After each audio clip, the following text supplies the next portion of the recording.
Hey everybody, it's Jason Blaha here, and today I want to chat with you guys a little bit about range of motion and, looking at the range of motion of what you're doing and asking yourself, what am I trying to do with this exercise when determining things like range of motion? Because people say things like, oh, full range of motion, but sometimes you have to stop and go, do you mean full range of motion on the exercise? Do you mean full range of motion on the muscles you're trying to work? Which is it? I mean, and I'm starting this clip off showing me doing a deficit deadlift. I think this highlights a point immediately. Most immediate point it highlights. What's the range of motion on the deadlift? When you touch the floor. Well, if you stand on a plate, the range of motion changes. The whole exercise changes. So clearly the joints and stuff are capable of going further, but that exercise, that's where you're limited. But a Romanian deadlift stretches the hamstrings further than a normal deadlift does, even if you stop short of the floor. Different variations of the same lift can have different ranges of motion that affect different muscles differently. So you'd stop and ask, well, what in the heck am I trying to do? What am I trying to do? Same thing with squatting. Right, you're seeing me do full squats here because that works the quads the best. Now, if I were to do a power squat with a wider stance, push my hips back, right, we would have much less knee slide, less knee bend. The quads will go through a shorter range of motion. They will not be stretched as much. We can probably move more weight. We're getting a little more posterior chain involved, right? The load balance is a little different. You see where we're going here? But the quads would be worked less. So you ask your question, am I trying to perform on this lift ideally? Am I trying to grow the quads? Same with the deadlift.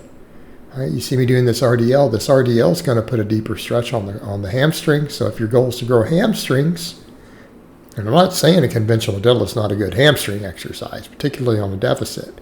That RDL technically stretches that muscle further. All right, I'm over here benching. You see me doing this flat back benching. Nice wide grip. What's the range of motion on a bench press? Guess you're limited by where the bar touches your chest. Where is it on a dumbbell? All right, you might be able to stretch a dumbbell beyond your safe limit. You might be able to stretch a dip beyond your safe limit. The bench press, the amount of arch you do, where you grip it, will determine the range of motion, though. So this would be, is this a full range of motion bench? Sure. Probably one of the larger ranges of motion you can do. In fact, this is really good for pecs because of that. All right, this is the way I bench when I want to build my chest. Not necessarily how I bench if I want to get ready for a powerlifting meet. Okay, and I'm a strength athlete, done plenty of powerlifting meets. So that's the questions you've got to be asking yourself. And say, what am I trying to do with this exercise? What am I trying to do with this exercise? You look at a curl and full range of motion for the bicep is usually not what people think it is. People often think that they've got to curl the weight up to their face, but then they're unloading the bicep and using their shoulders. And then they'll skip the bottom. Like if you look at the strict curl event, like a lot of people, the first thing in your head, oh, strict curl must be a great bicep movement. But the strict curl, the way it's performed in a competition, lets you start with your elbows already bent. So it's working the bicep not through the stretch position. You're cutting a lot of range of motion out from the bicep. Then it lets you unload the biceps almost entirely at the top, and you're using all shoulders, a number of shoulder muscles to do the top half of the movement. So again, the question is, are you trying to perform the strict curl, or are you trying to work the bicep? Kind of important. It becomes an important point when you're picking what you're doing with an exercise. Are you performing a movement pattern? Are you working a muscle? Are you working a series of muscles? You have to step back and go, well, hey, maybe if there were certain shoulder benefits, you might even want to curl that high if you were trying to do it, unless you're going to do other shoulder exercises for that. You come over to different laterals or machine lateral raises. Right? Some people will try to take them way up over their head, which, again, good front delt movement, but you may get less overall delt development out of it because you're having the front delt then do a lot of the work. You're forced to overall use less weight and everything else. So you're going to get less tension on the other heads. And I'm not saying that's a bad exercise, by the way. I am not saying that. I'm just saying it's different. You're working different things by doing it that way.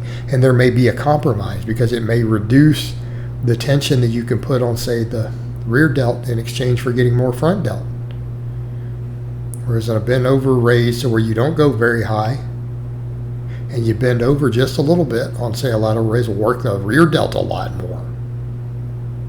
So in some cases, that range of motion can cost performance overall so much to chase the other muscle that you're putting in that you're taking it off one that you want. It may or may not. It depends. So stop and look at your exercises and ask, what am I trying to do? Same thing, skull crusher here. Different ways we do extensions and tricep exercises depending on what you're trying to do with tricep. Now that's almost a full range of motion because I'm almost touching my forehead, puts a great stretch on the long head, but if people wanted a different movement, they could go further behind. The question becomes, does it work more tricep or not? Or does it work it in the way that you want? And here's what I was talking about with curls. Right? Notice even on these curls, I'll lean forward so that I can lock at the bottom, so that I can work the bicep. Right? And if you notice, my forearm is touching my bicep. That's as far as I can technically curl. If I go higher and rotate the elbows forward, it becomes more shoulders for the top half of that. And I'm not saying that's incorrect, and that's what I mean. All I'm saying is there are different ways of doing these things that you as a lifter or you as a coach should just stop and think about and go, what am I doing with this exercise? What am I trying to get out of it? What are the pros or cons of doing it a different way? And I'm not trying to make it overly complicated. I'm really not. Training doesn't have to be super complicated. But again, what I'm saying is stop and ask yourself, what am I doing with this exercise? When you're going to perform an exercise, don't just fling weights around. Step back and ask, what am I trying to achieve with this exercise? What is my goal? Am I seeking a specific performance goal?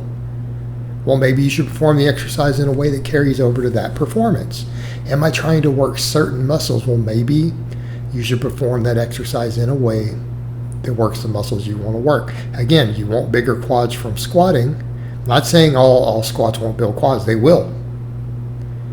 But taking positions that allows you to get the deepest knee bend works the most quad. Hopefully people get what I'm saying there, right? So looking at what are you trying to get out of each specific exercise? Is there certain things you were trying to get from it? And perform an exercise in a way that gives you exactly what it is that you were trying to get out of that movement. Not a bad idea. And all I'm saying is put some thought into it. All right, guys, but that's really all I have to say on that today. I hope it's been informative, and I'll talk to you guys next time.